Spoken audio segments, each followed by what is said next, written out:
नमस्कार, स्वागत है आप सभी का। इंडिया न्यूज देख रहे हैं आप। मैं हूं आपके साथ Parag Gupta. PCC chief Govind Singh Dotasra press conference कर रहे हैं, सीधा आपको लेकर चलते हैं।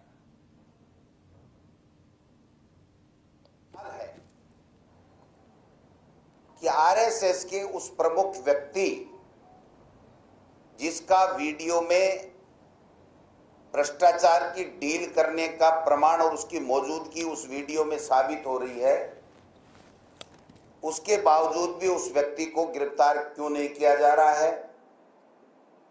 मैं सरकार से भी मांग करता हूं कि ऐसे व्यक्तियों को गिरफ्तार किया जाए, ये पर्दा उठाया जाए जो पर्दे के पीछे अपने आप को सामने तो कहते हैं हम ईमानदार हैं, बहुत सत्यनिष्ठ व्यक्ति हैं, हम राष्ट्र प्रेमी हैं, हम राष्ट्र के साथ काम करते हैं, हमारा राजनीति से कोई लेना देना नहीं है, और वो व्यक्ति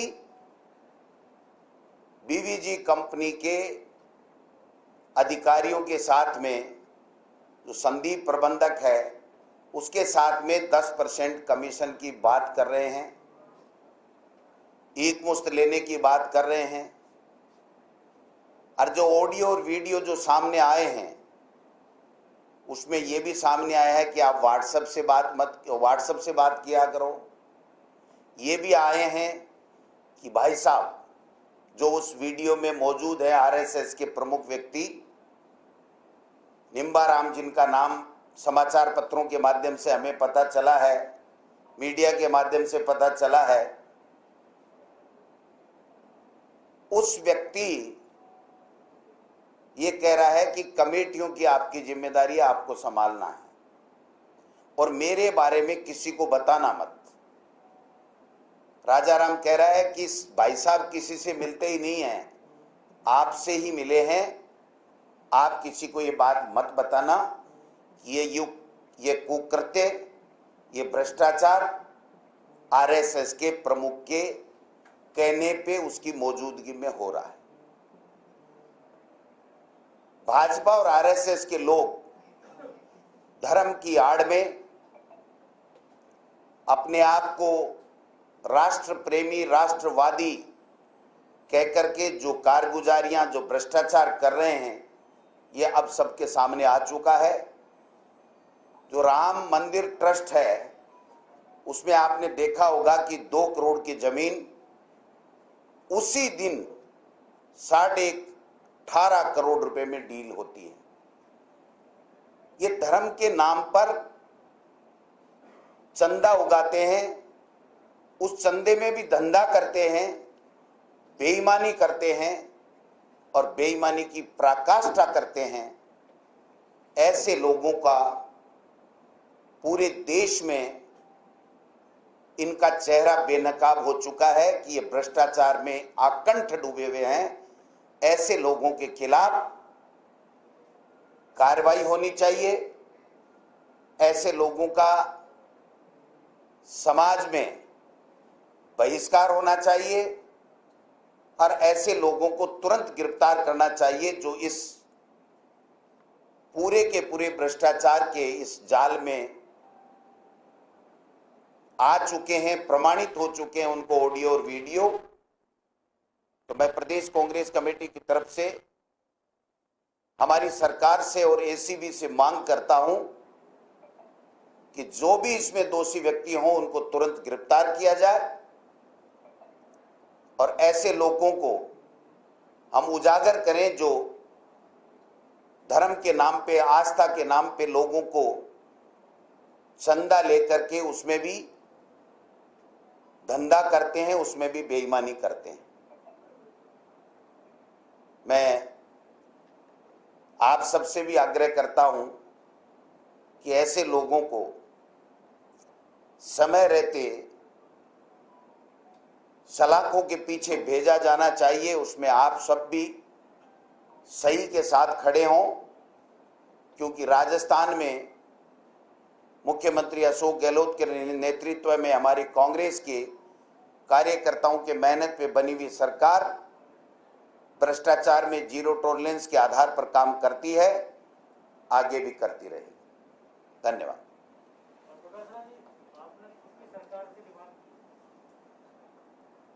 क्यों नहीं करनी चाहिए? जब प्रमाणित हो गया, रिपोर्ट दर्ज हो गई, तो सरकार हमारी है, तो हमको सरकार से भी मांग करनी चाहिए और इन बेईमान लोगों को उजागर भी करना चाहिए। ये राष्ट्रवाद का चोला पहने हुए हैं, अनुशासन का और ईमानदारी का चोला पहनने वाले लोग जब इस तरीके के भ्रष्टाचार में डूब करके ऐसे कंपनियों से अगर कमीशन ले लेके पेमेंट देंगे तो क्यों नहीं चर्चा होगी, क्यों नहीं उनको एक्सपोज किया जाना चाहिए, क्यों नहीं उनके खिलाफ कार्रवाई होनी चाहिए? सवाल ये है, सरकार आपकी है, आपको मांग करनी पड़ रही है, क्या कोई दबाव है, कोई रोक रहा है उनको गिरफ्तार करने से? मैं तो गिरफ्तार करना चाहिए ये मांग कर रहा हूं, रोक कौन रहा है? गिरफ्तार किया ही है ना। एसीबी के ऊपर कि उनको गिरफ्तार नहीं किया जाए तो आपको डिमांड करनी पड़ रही है। ये तो आप देखिए, मोदी सरकार जिस प्रकार से राज्य सरकारों पे अंकुश लगाने का काम करती है, आपने देखा यहां पर एक एफआईआर लॉन्च हुई, गजेंद्र सिंह जी ने यहां के कोई भी वाकये की दिल्ली में जाकर के रिपोर्ट दर्ज कराई। तो ये लोग बाग कुछ भी कर सकते हैं, इसलिए हम ये चाहते हैं कि दूध का दूध पानी का पानी होना चाहिए। ऐसे लोगों को तुरंत गिरफ्तार किया जाना चाहिए। क्यों नहीं मांग कर सकते? हमें करनी पड़ेगी, हम जनता के प्रतिनिधि हैं। जनता ने सराखों में बैठा के सरकार को बनाई है और सरकार की किसी चीज पे सवाल या निशान तो हम नहीं उठाते, लेकिन हम ये जरूर कहते हैं कि हमारी सरकार को त्वरित कार्यवाही करके ऐसे लोगों को जो इसमें भ्रष्टाचार में लिप्त हैं उनके खिलाफ कार्रवाई तुरंत करनी चाहिए। ऐसा लग रहा है कि जैसे आप माहौल बनाने की कोशिश कर रहे हैं कि अगर आने वाले समय में आरएसएस के व्यक्ति की गिरफ्तारी हो जाए तो सवाल न खड़े किए जाए। आप पहले से माहौल बनाने की कोशिश कर रहे हैं। सवाल सर ये है कि जब राजस्थान में परिवहन विभाग में इतनी बड़ी कार्यवाही हुई, कहा गया कि भ्रष्टाचार है वहां पर, उस कार्यवाही को आगे तक अंजाम तक क्यों नहीं ले जाया गया? बाद में ऐसा लगता है कि लोगों का कहना था कि लीपापोती कर दी गई। इस वाले मामले में तो गिरफ्तारियां हो गई हैं, उस वाले मामले में गिरफ्तारियां क्यों नहीं हुई? देखिए, उसके अलावा भी कई और मामले हैं। बड़े ब्यूरोक्रेट को मुख्यमंत्री का सलाहकार बना दिया गया, पहले उनकी गिरफ्तारी हुई थी। तो क्या सिलेक्टिव जो है कार्यवाही होती है एसीबी के द्वारा? पहले बात तो मुख्यमंत्री का कोई सलाहकार नहीं बना ऐसा व्यक्ति, स्वायत्त शासन विभाग में सलाहकार बना है। मतलब वो कोर्ट से बरी हो चुका है, उसके ऊपर आज की तारीख में किसी तरह का कोई केस नहीं है। एक बात। दूसरी बात, माहौल बनाने की आवश्यकता नहीं है। आप सबने मीडिया में चलाया है, आप सबने देखा है, एफआईआर लॉन्च हुई है। और अगर एफआईआर लॉन्च हुई है तो जो भी इसमें संलिप्त पाए जाते हैं उसके खिलाफ कार्रवाई क्यों नहीं होनी चाहिए? सिलेक्टिव नहीं, जीरो टॉलरेंस पर हमारी सरकार काम करती है। जिसमें भी जो भी जांच होती है उसमें जो दोषी पाया जाता है उसके खिलाफ सरकार काम करती है। क्यों नहीं? कोई भी रिपोर्ट होगी तो आप बताइए ना, किसमें कौन नहीं हुआ, क्यों नहीं हुआ। जो भी रिपोर्ट दर्ज होती है उसके ऊपर कार्रवाई होती है, जो तथ्य सही पाया जाता है उसके आधार पर उसका चालान होता है। सर एक सवाल है। प्रसादी लाल मीणा जी ने खूंटी में कहा है कि पार्टी के अंदर गुटबाजी होनी चाहिए, तभी आगे ये पार्टी बढ़ेगी और एक तरीके से मैंने नहीं सुना ऐसा वाक्य। सर, जो ऑडियो वीडियो आए हैं जिनका आपने जिक्र किया, उसमें एक आईएएस का भी नाम आ रहा है, उनके घर पर बैठकर डील हुई है, तो क्या उस आईएएस को अभी पद पे रहने का अधिकार? एसीबी में एफआईआर लॉन्च हो गई। एसीबी की एफआईआर की तुरंत गति से जांच होनी चाहिए। कोई कितना भी बड़ा लाड साहब हो, अगर उसमें 1% भी लिप्त पाया जाता है तो उसके खिलाफ कार्रवाई होनी चाहिए, चाहे वो आरएसएस का प्रमुख हो, चाहे वो कोई पॉलिटिकल पर्सन हो, चाहे वो आईएएस हो। भाई साहब, आपने प्रसाद लाल जी का बाइट तो नहीं सुना, लेकिन कांग्रेस में बोलने की आजादी आप भी बार-बार बोलते हैं, सभी लोग बोलते हैं। आपको बीजेपी में क्या फर्क नजर आ रहा है इस वक्त? क्योंकि देखिए, अंदरूनी यहाँ पर भी खींचातान और वहाँ पे भी खींचातान है।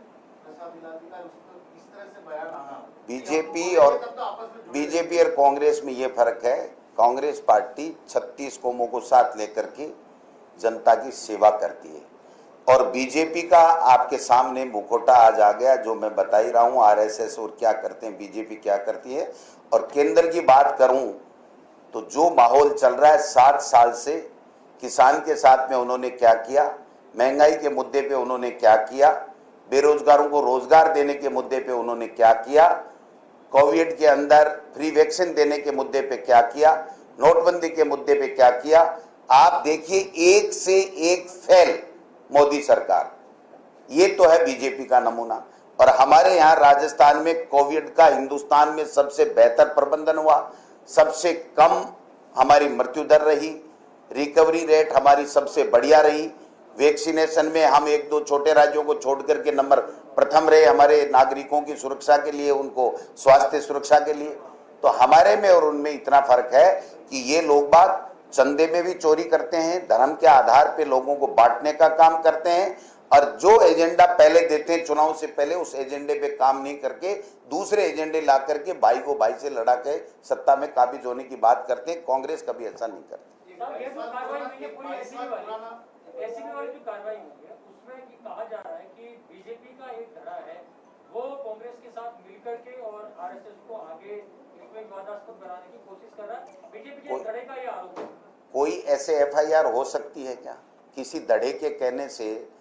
मुझे पता नहीं। आपने 2 बताए, बीजेपी धड़े 8-10 हैं।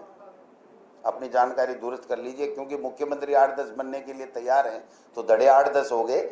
लेकिन किसी के कहने से कोई कार्रवाई, प्रिलिमिनरी इंक्वायरी हुई है, ऑडियो और वीडियो की एफएसएल 2 जगह से जांच हुई है, उसके बाद में एफआईआर हुई है, उसके बाद में एक व्यक्ति की गिरफ्तारी हुई है। तो अगर अन्य संलिप्त व्यक्ति हैं तो उनके खिलाफ भी कार्रवाई क्यों नहीं होनी चाहिए, वो गिरफ्तार क्यों नहीं होने चाहिए? सर, कंप्यूटर ग्रेजुएट्स हफ्तों तक राजस्थान में आंदोलन करने के बाद दिल्ली पहुंच गए हैं। दिल्ली में 24 अक्बर रोड के बाहर वो आंदोलन कर रहे हैं। उनकी मांग है कि प्रियंका गांधी जो यूपी के बारे में कहती हैं वही राजस्थान में भी लागू हो। देखिए, कंप्यूटर शिक्षक की जो बात है उसमें हमने अनुदेशक लेने की बात की, और अगर हम व्याख्याता लेंगे कंप्यूटर के तो बाकायदा हम स्थायी लेंगे। फिर भी मैंने कल ही मेरे अधिकारियों को ये कहा है कि इसके ऊपर हम लोग पुनर्विचार करें, इसके ऊपर दोबारा एक कमेटी बैठा करके हम लोग चर्चा करें कि क्या इसका कोई स्थायी हल निकल सकता है। इतना मैं कह सकता हूं कि राजस्थान की सरकार किसी भी व्यक्ति को अब कोई नौकरी देगी, उसको कभी भी समय से पहले उसका जो भी मैच्योरी डेट जो सेवानिवृत्ति की होती है उससे पहले नहीं निकालेगी, ये मैं आपको कह सकता हूं। फिर भी हम लोग जनता के लोग हैं, जनता के चुने हुए लोग हैं।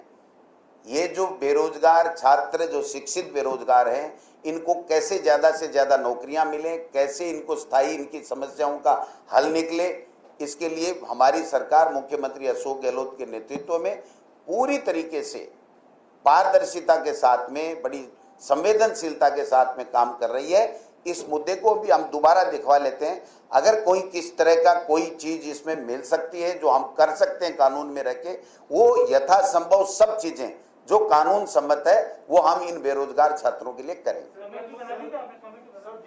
बिल्कुल, मैंने कल ही बोला है कि इसके ऊपर हम लोग दोबारा चर्चा करेंगे विभाग में बैठ करके, विज्ञप्ति निकालने से पहले, कि क्या इसमें हम लोग और कोई बेहतर तरीका निकल सकता है जिससे इन बच्चों की किसी तरह की जो चर्चा है वो समाप्त हो। सर, जिलाध्यक्षों की जो लिस्ट है सीधे मांगी गई है, तो क्या पीसीसी को बाईपास किया जा रहा है?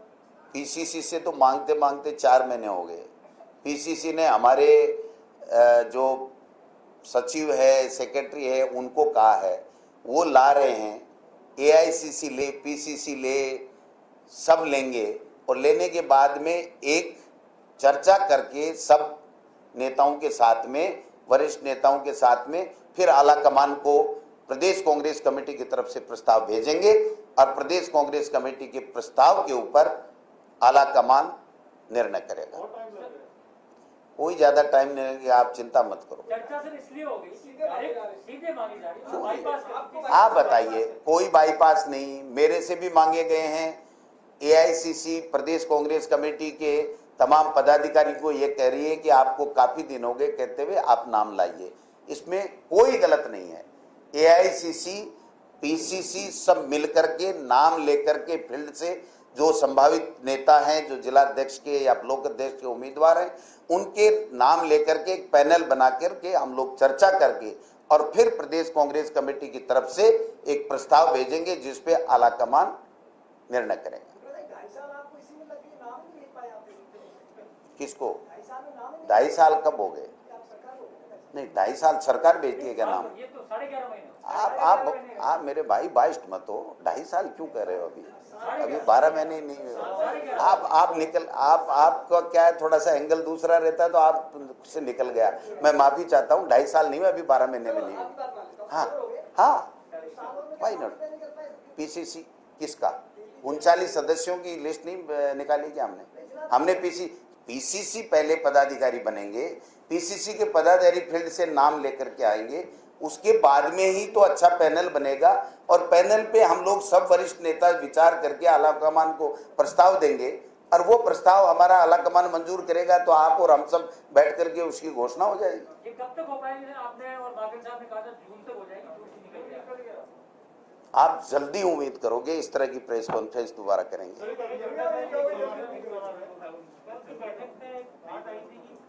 मनोनीत पार्षद को लेकर जो नियमों की अवहेलना हो रही है, जो अजय माकन जी ने कहा था उस अनुसार नहीं बन रही, एक वाल्मीकि लिया जाएगा। नहीं, ऐसा कुछ भी नहीं है। जब भी राजनीतिक नियुक्तियां होती हैं, मंत्रिमंडल विस्तार होता है, कार्यकारिणी का गठन होता है, तो कार्यकर्ता कांग्रेस में बहुत हैं जो सक्षम हैं, लेकिन जब चयन होता है तो उनमें से जितनी सीटें होती हैं उतने का ही चयन हो पाता है।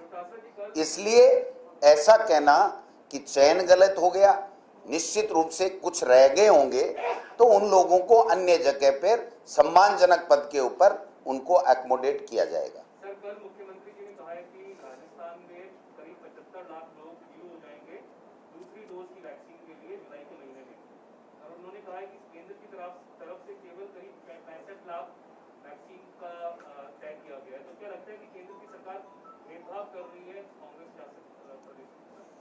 वो तो आप और हम सबके सामने है। देश की जनता ने देखा है कि जब भी महामारी आती है और उसकी वैक्सीन आती है तो केंद्र सरकार पूरी दुनिया में कहीं भी किसी भी देश में वो उपलब्ध कराता है वैक्सीन, और फ्री में कराता है। हमारे देश के प्रधानमंत्री के बयान आप पढ़ लीजिए, नड्डा जी के बयान आप पढ़ लीजिए। उन्होंने तो दूसरी वेव आने से पहले ही कह दिया था हम तो सब आ गए हमारे पास में, तो कोई अब ये कोरोना वगैरह नहीं आएगा, और ऐसे में उनकी तैयारी नहीं थी। आज वैक्सीन का जो ऑर्डर दे रहे हैं, ये 2 महीने का जो गैप हुआ ये उनकी गलत नीति के कारण से हुआ। उन्होंने राज्यों पे छोड़ करके अपने आप को अलग कर लिया, जो उनको नहीं करना चाहिए था, इसलिए ये स्थितियां पैदा हुई। आज भी अगर हमारे मुख्यमंत्री मांग कर रहे हैं तो वो प्रदेश के लोगों के स्वास्थ्य की चिंता को लेकर के कर रहे हैं कि जल्दी से जल्दी वैक्सीन मिले, हम हमारे प्रदेश के लोगों को वैक्सीनेशन करें जिससे उनको कोरोना संक्रमण होने से बचाया जा सके। थैंक यू, धन्यवाद।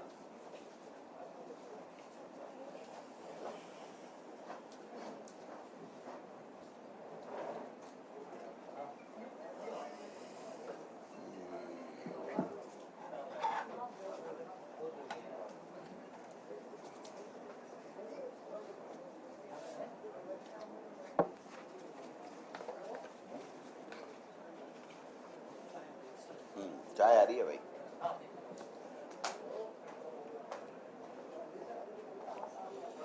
गर्मी है आज।